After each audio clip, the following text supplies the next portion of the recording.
And if the property is true for arbitrary element, then we say that the property is true for all elements, every element. So take arbitrary element from x bar. Suppose z belongs to x bar is arbitrary element.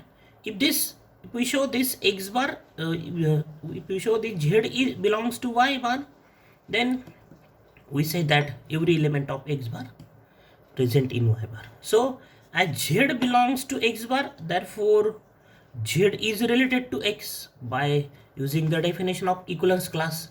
So what is the definition of equivalence class? X bar, this is the definition, that x bar contains the elements which are related to x.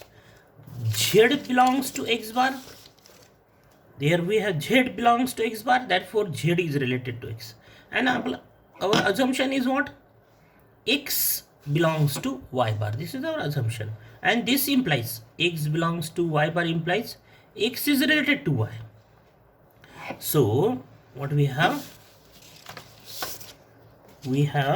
this, by using assumption we have x related to y and this z related to x. That is what we have, z related to x, right? First that z related to x and x related to y. So from this our assumption, x related to y and z belongs to x bar, therefore z related to x. So what we have, that z related to x and x related to y, and this two statement indicates that z related to y. Why? Because this wiggle is a transitive relation. Why is transitive relation? Because in theorem what is given, that this wiggle be an equivalence relation on x, means this wiggle is reflexive, wiggle is symmetric, wiggle is transitive, and therefore by using the third condition, that transitive condition, z related to x and x related to y, therefore z related to y, and this implies z belongs to y bar. So what we have that x related to z belongs to x bar, then z belongs to y bar, and this implies that every element of x bar belongs to y bar. Why we say every element of x bar belongs to y bar? Because this z is the arbitrary element of x bar and that belongs to y bar, present in y bar. So we say the condition is true for arbitrary element, and so we say that every element of x bar belongs to y bar, present in y bar, and this implies that x bar is subset of y bar. This is part 1. Now in the same manner we show that y bar is subset of x bar. When y bar is subset of x bar, take any element belongs to y bar and show this element present in x bar, be arbitrary element, be any element. Then z belongs to y bar, therefore z is related to y, and by assumption what we have, as we have from this that z related to y, and by assumption we have x is related to y.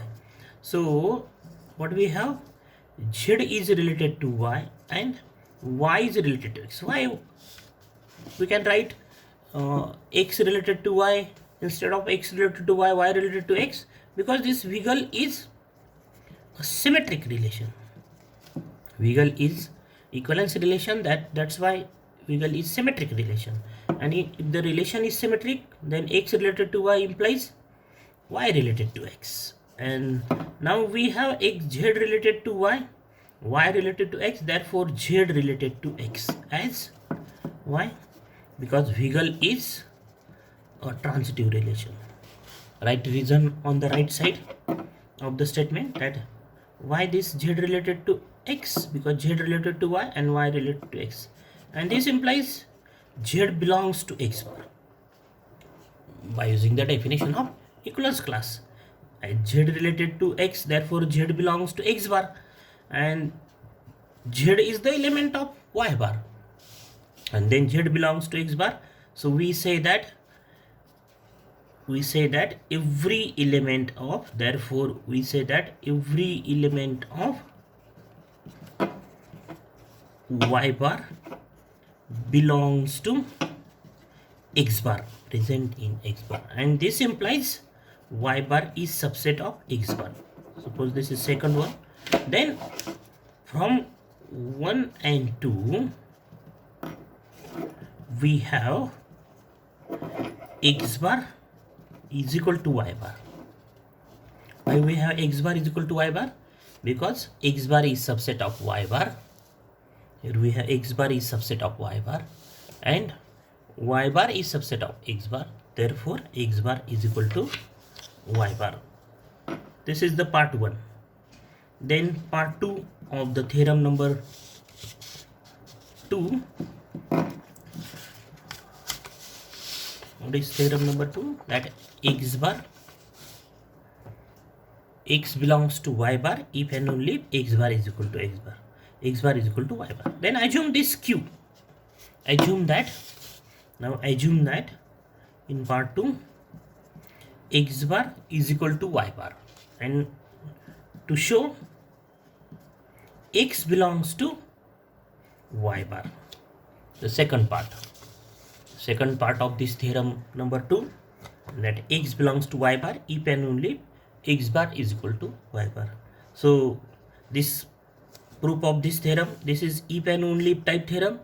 So proof of this theorem contains 2 parts. First is assume P, show Q, and in second part assume Q, that is assume that x bar is equal to y bar, and show that x belongs to y bar.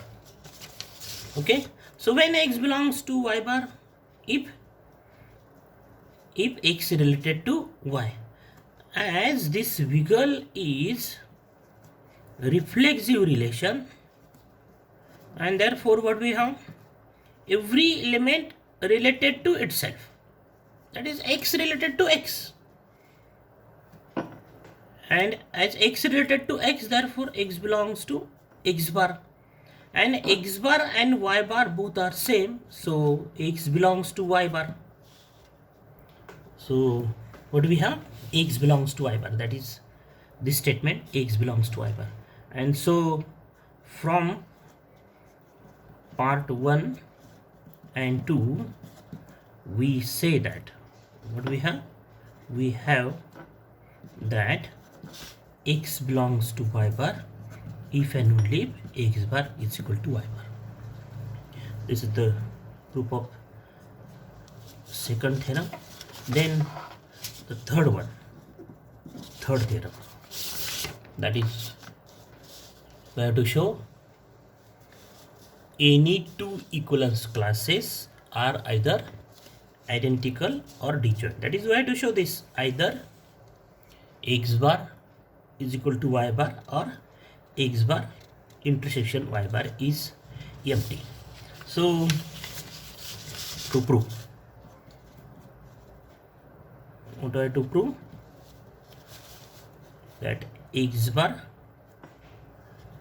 is equal to y bar or x bar intersection y bar is equal to phi, empty. If we assume that x bar intersection y bar is equal to phi, then there is nothing to prove.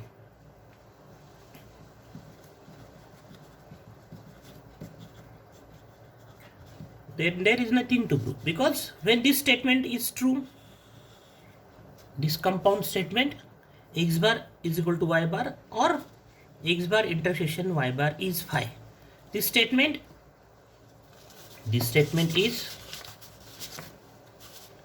a compound statement. This statement contains 2 statements, that x bar is equal to y bar, and another statement is x bar intersection y bar is equal to phi.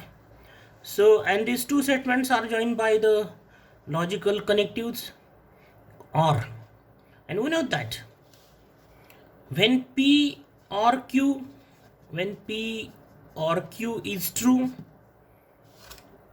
if both P and Q are true or one of them is true, then P or Q is true.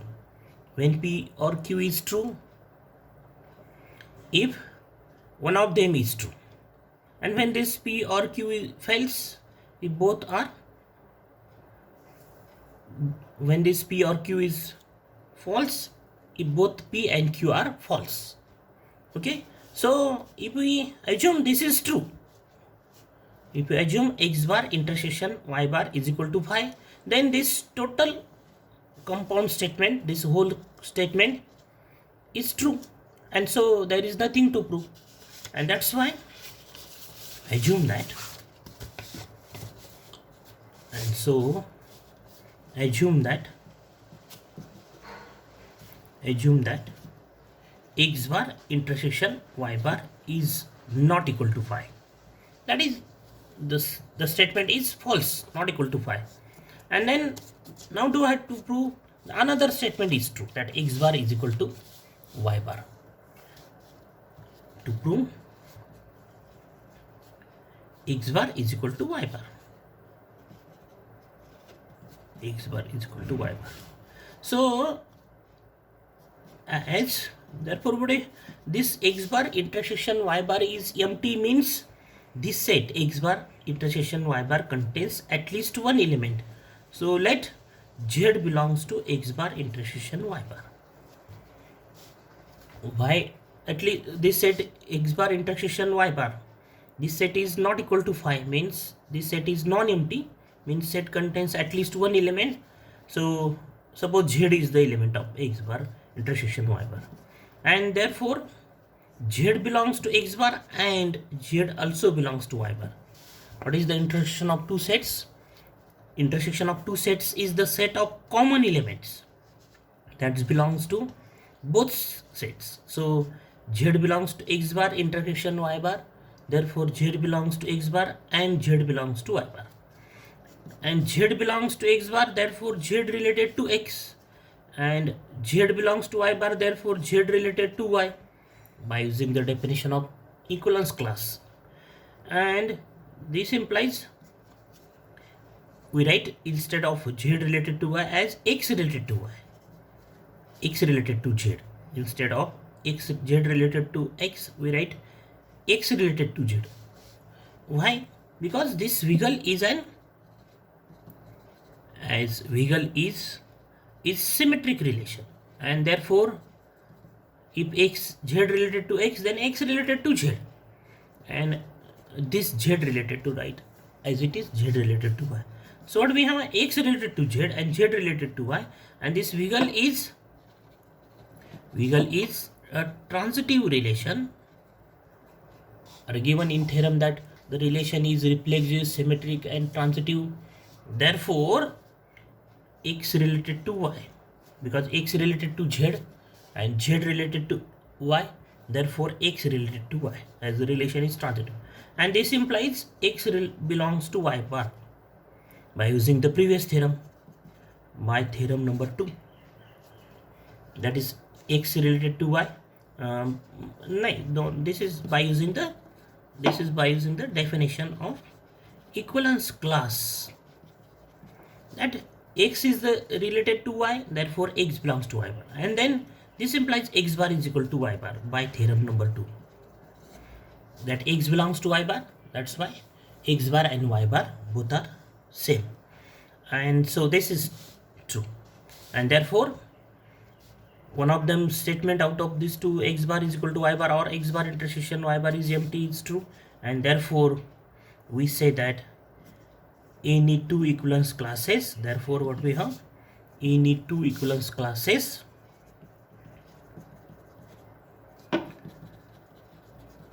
are either identical or disjoint, and we observe this in the previous example that any two equivalence classes are either identical or disjoint.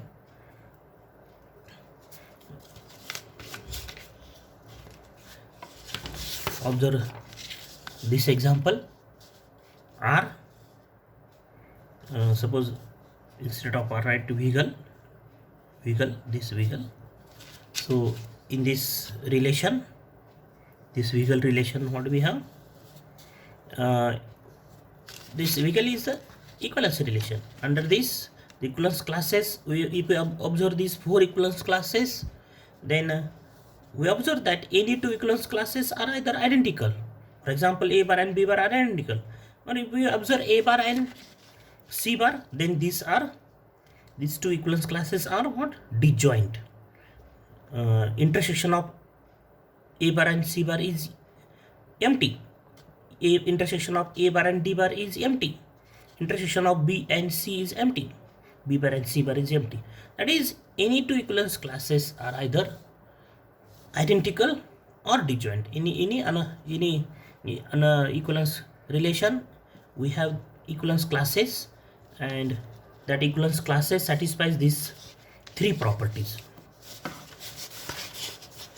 that are observed in theorem. Next,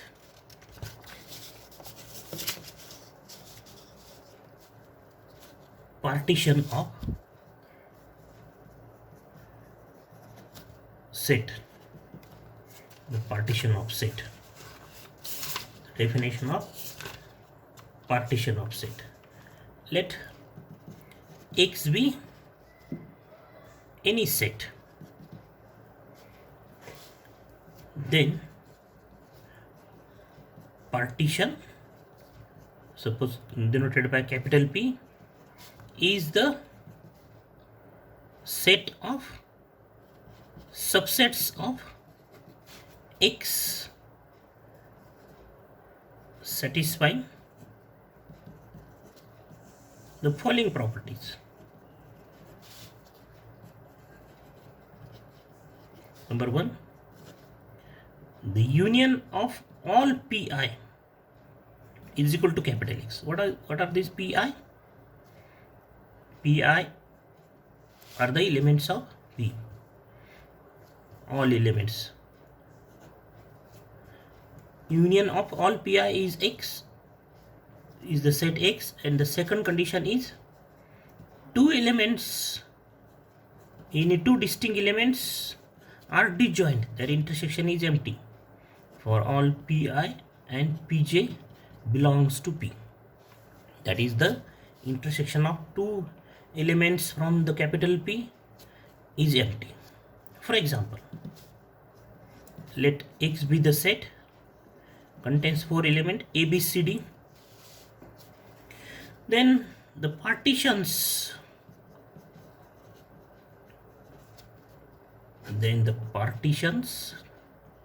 some partitions of X are, number one, suppose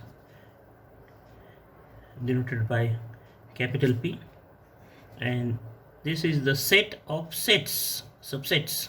Suppose singleton A, singleton B, and set CD. So this is what?